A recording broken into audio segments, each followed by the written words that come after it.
فلما تلاقي واحدة زعلانة او نفسيتها تعبانة، او مثلا واحد صاحبك كاره حياته ومش طايق نفسه، تعاملوا معاهم على ان هم زي اكنهم سايقين عربية. اللي سايق عربية ده انت ممكن بسهولة تقف جنبه او تضايقه. ازاي؟ اعتبره سايق عربيه، فلو انت عايز تضايقه وعايز تكرهه في حياته زي ما معظم الناس بتعمل بعفويه، تبقى كأنك زي ضابط الشرطه اللي يقول له لا انت ماشي في شارع غلط، انت المفروض ما تزعلش، انت مدي الموضوع اكبر من حجمه، يخليه يكره حياته ويعمل حادثه بالعربيه اللي هو سايقها دي.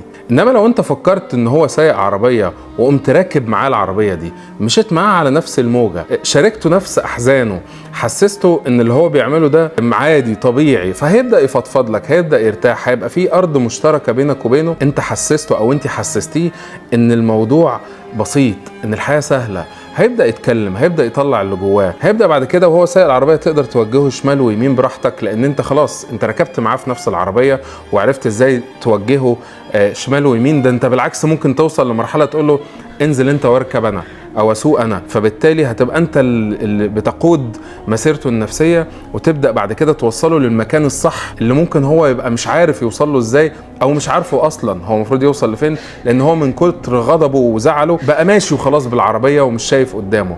فدايما تعامل مع اي حد في ازمه نفسيه على انه سايق العربيه، ويبقى كل حرصك انك تركب معاه، ما تعملش ضابط عليه.